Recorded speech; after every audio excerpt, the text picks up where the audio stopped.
In 1979, disco had the lights, the money, and the radio. I can't hold it much longer. Number 12, Got to Be Real by Sherilyn Lynn, 1979. The groove settles in instead of showing off, letting bass and guitar swing with confidence and space. Nothing suffocates here, everything breathes. Sherilyn Lynn's vocal balances church strength and dance floor cool without overselling a single note. The production stays lean, trusting feel over tricks. That Suhu doesn't arrive as a gimmick, it arrives as release. Soul audiences heard authenticity immediately. The record hit #1 on the R&B chart while barely registering on disco rankings. It won by sounding true, not trendy. Number 11, You Gave Me Love by Crown Heights Affair. This record moves like a conversation, not a command. The bass line refuses 4 on the floor obedience, breaking instead into syncopated funk pockets that feel human and unforced. Horn stabs don't overwhelm, they punctuate, like emphasis in speech, not shouting. The vocal floats between intimacy and celebration, never choosing one space completely. That ambiguity is its strength. It can live in a basement party just as comfortably as a late-night radio slot. It doesn't demand attention, it earns it by leaving room. What separates this track from disco excess is its use of silence. Space does real work here. The arrangement understands that what isn't played matters just as much as what is. Every pause feels intentional, letting the groove stretch and settle instead of racing toward a drop.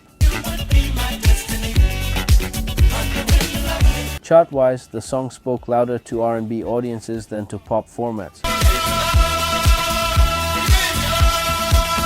It peaked higher on the R&B chart, reinforcing that soul listeners were listening for feel, not formula. Disco burned bright, but this record stayed warm. This is movement for people who needed to feel something underneath the rhythm, not just sweat, but connection. Number 10, Oh Honey by Delegation. This song shouldn't have worked during disco's peak. It didn't rush, it didn't shout, it didn't chase tempo. Instead, it leaned back and trusted patience, and patience paid. Orchestral strings rise slowly, never overwhelming the track, while a restrained bass line pulses underneath, giving the vocal room to breathe. The performance feels private, almost whispered, like a moment overheard rather than staged. Desire builds quietly here. Nothing is forced. The singer walks the line between pleading and confidence, creating intimacy without desperation. Every phrase feels deliberate, controlled, mature. In a year obsessed with immediacy, Oh Honey succeeded by taking its time. Her faith is strong.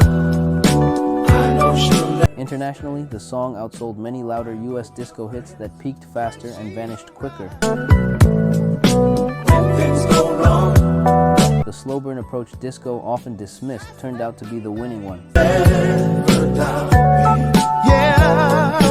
This was late night music, music for reflection, not spectacle. Makes me so proud to know her. And its staying power proved that subtlety could still dominate the room. Number 9, Disco Nights Rock Freak by GQ. This record opens with guitar funk that feels closer to James Brown than Studio 54. Right away it signals intention. It's aware of disco, but it's not bowing to it. The groove walks a clever line between celebration and satire, riding the same dance floors it quietly critiques. Vocals shift between cool detachment and party energy, Just say you will. poking fun at disco's excess while fully understanding why people loved it. What you feel. That self-awareness is the magic. It laughs with the crowd, not at them. Production keeps things raw enough to feel credible, polished enough to dominate radio. It hits that rare sweet spot where authenticity meets accessibility. The pocket stays tight, the message never overwhelms the movement. The irony is unavoidable. It outsold purer disco records while calling out disco's machinery. R&B audiences appreciated the wink. They heard musicians who knew exactly what they were doing. This was music for people who love dancing but refuse to be told what to love. Love Sensation by Loleatta Holloway. Number 6. Knock on Wood by Amy Stewart.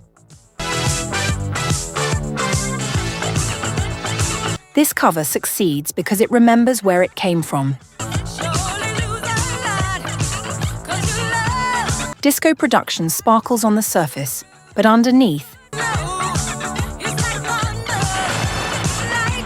the original gospel soul intensity never disappears. Her vocal rides the beat instead of surrendering to it. She honors both tradition's modern rhythm and emotional legacy without erasing either.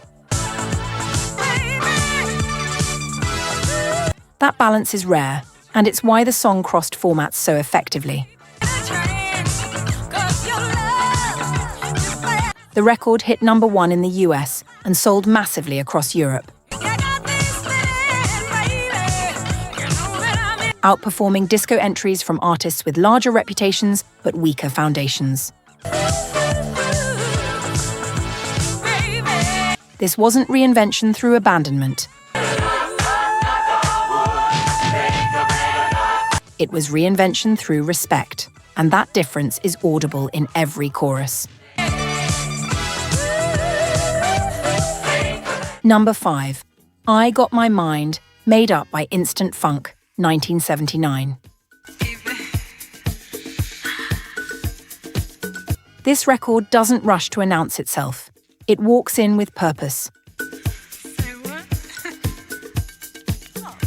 The bass line moves like conversation steady, assured, unbothered, setting a foundation that feels grounded rather than flashy. You don't feel pushed onto the dance floor. You feel invited. The groove carries enough energy to pass through disco-heavy programming, but it never surrenders its identity. Horn stabs land like punctuation marks, reinforcing confidence instead of shouting it. Get it, girl. Anytime. Nothing here is exaggerated. The song trusts its own momentum. Get it, girl. Anytime. The vocal stays cool and conversational, almost casual because it doesn't need to convince you. Satisfied. I got my mind made up. Come on. The groove already has. That restraint is what separates it from louder records of the same moment. This is movement with intention, not obedience. I got my mind made up. Come on, you can get. Despite smaller promotional budgets, the song outsold multiple major label disco singles in 1979. Number 4. Ring My Bell by Anita Ward, 1979. This record proves how little you actually need when the idea is perfect. One sound, one rhythm, one unmistakable hook. Everything else steps out of the way. The production is sparse by design, built around that decaying electronic drum tone that repeats like a signal you can't escape. The space around it becomes part of the music. Silence isn't empty here, it's addictive. Anita Ward's vocal stays playful and controlled, letting suggestion do more work than declaration. Top of itself. Number 3, Ain't No Stoppin' Us Now by McFadden and Whitehead, 1979. This song feels like forward motion captured on tape. From the first horn flourish, it carries optimism not naive, but earned. Every section builds confidence without rushing, letting belief accumulate naturally.